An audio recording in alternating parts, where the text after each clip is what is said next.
Hi, I'd like to talk to you today about image making.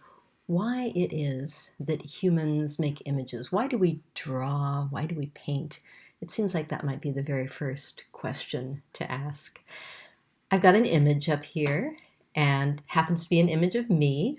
I'd like you to look at this for a moment and think about what this image tells you about me. Pretty cut and dried, really, right? It tells you my name, where I work, what I look like. Maybe you could say it tells you a little bit about how old I am, and maybe that I like blue. I have great taste in earrings. I wear glasses. I have red hair, that sort of thing. Fairly superficial stuff. You might say, well, she's at least capable of smiling, but it doesn't tell you too much about me except to ID me, right? Now let's think about what this image tells you about the person who created it. Very little, right?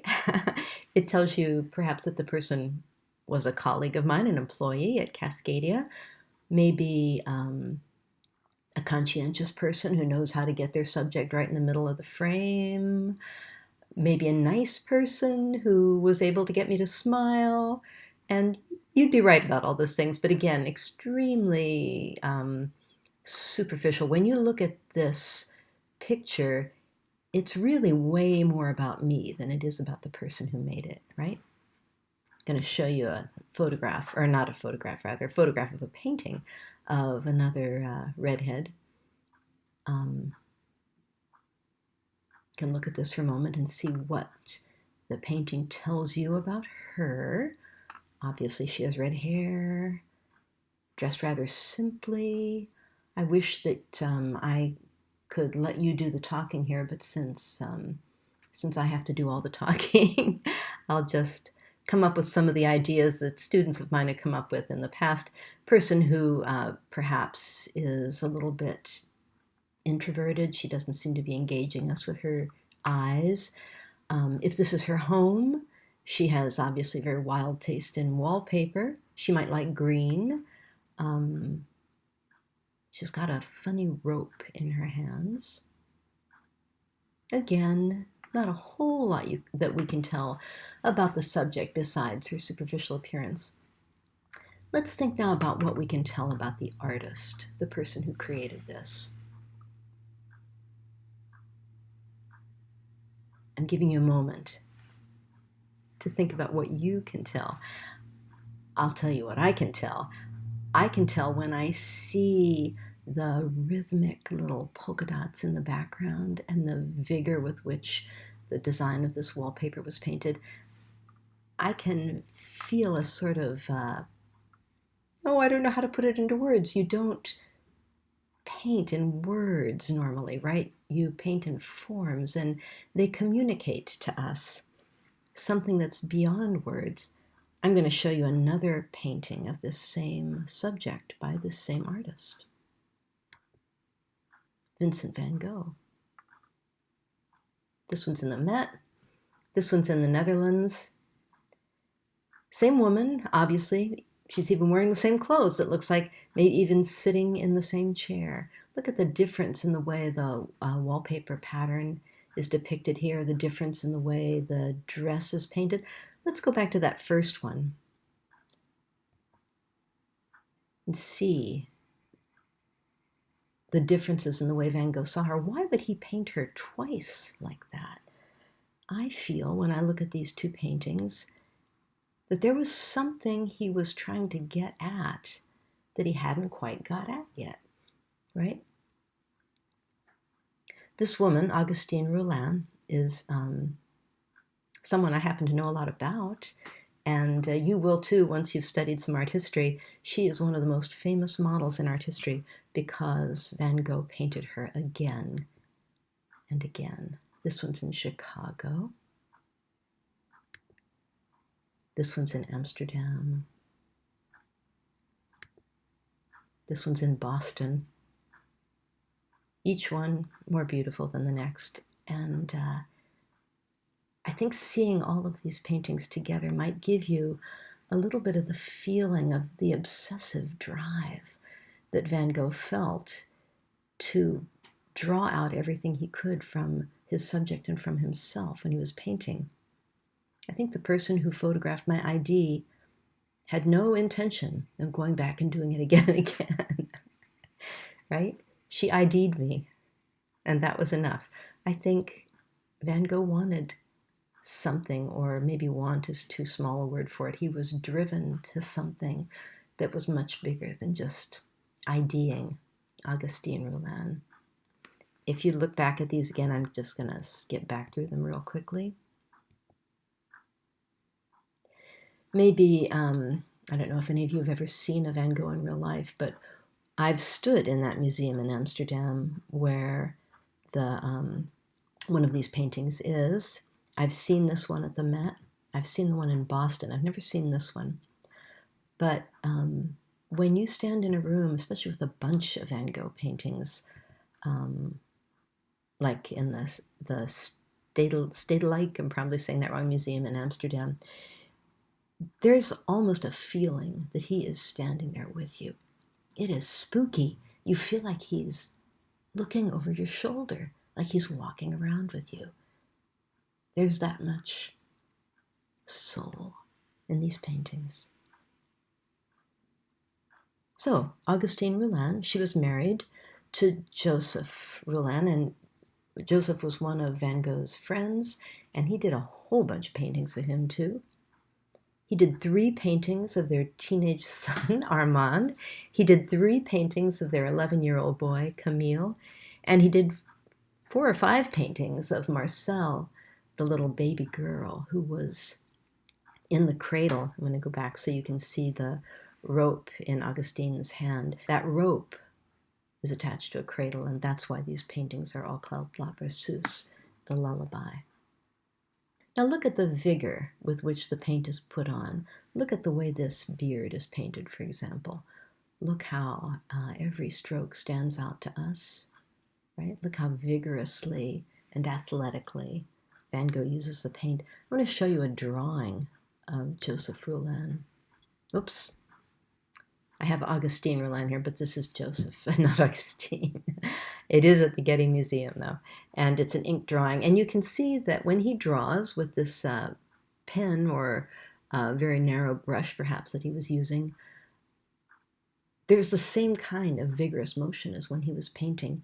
He's using line here, not just to outline the figure, but to fill in tones that describe the whole volume of the figure. There is very little difference between drawing and painting, I think, to Van Gogh's mind and technique, except for color. I'd like to show you a very different painter, painting actually very close to the same time period, John Singer Sargent, an American painter. This painting is in Boston, and it's very large. It's about 8 feet tall, I would guess. I can't remember exactly, but it covers practically the whole end of the room where it hangs in the Isabel Stewart Gardner Museum in Boston. So it's quite large, and the flamenco dancer in front is maybe not quite life-size, but close. When you look at this painting, obviously, I think, there's enormous skill here. The way the figure is painted is quite remarkable. The lighting, the very impressive motion. In fact, this painting almost feels like it's all about motion, doesn't it? As if it were a still from a movie, and it was almost in progress as you're watching. It might be very difficult to look at this painting and imagine how you could ever work like Sargent. I know that's how I tend to feel. These are some of the study drawings that he did for this painting, though. And I think it's probably pretty easy for all of us to imagine that we could do drawings like this. They are masterful. They are very, very skillful. But they're more about energy than they are about skill, right? So that even if you think, I probably couldn't do a painting like this yet, you might think, I might be able to draw a hand like that, or an arm like that. Look how he draws it over and over again. I almost get the feeling that the model may have been actually dancing as he drew, so that they were partly from life and partly from memory. Look at the way these very, very vigorous gestural lines seem to show her pose and her garments flowing around her and the motion of her dance. Now, if you could do a drawing like that, maybe you could do a little painting like this, right? Look at the gesture with which these forms have been filled in.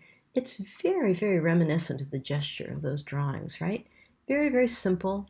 Here's a hand drawn with just a line around it. Here's an arm drawn with just a scribbledy shape of the brush. Here are legs drawn, just a scribble that fills in the shape, sort of like Van Gogh used those lines to fill in Joseph Rouland's beard and jacket, right? Very, very simple little study drawings. Here are some of the study drawings that he did for that central figure, that very, very important flamenco dancer. And you can see he did one in watercolor here. And then he did one in oil. I don't know which one came first. I'm inclined to suspect this one did because it's a little simpler, right? Let's just look at the drapery right here, for example. See how the drapery, we see it in terms of just a few lines and a few 3 or 4 gray values. Here, we see it a little bit more fully realized, where every little fold, every little highlight is depicted. The edges that are crisp are really crisp. The edges that are soft are really soft. And the gradients and transitions are more carefully worked out. This one is an oil study, so a little bit more like probably the painting that he was working towards. Now let's go and look at the painting again, finally. And I'd like you to look at that little area of the drapery down here.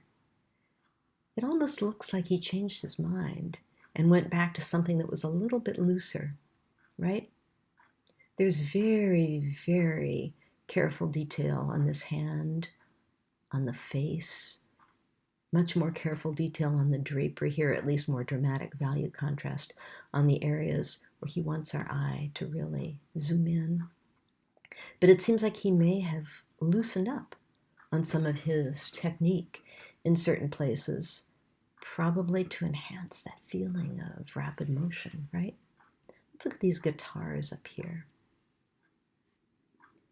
Now, anybody who could paint a face like this doesn't have to paint a guitar like that, right? He could have painted it in all its detail so that you could tell exactly what brand of guitar it was and see exactly how many strings it had and so forth. But he chose not to. And I'd like you to think about why. I'm wondering if maybe the looseness of some of the edges of this painting, the looseness of some of these figures in the back here, the way they're allowed to blend into the shadows and become rather simple shapes, may help accentuate the drama of this figure here and communicate the feeling of motion and energy that he wants. Energy and structure. I think you need both for most drawings and paintings. I think there's a kind of a continuum, or it might be more accurate to say there's a dialectic.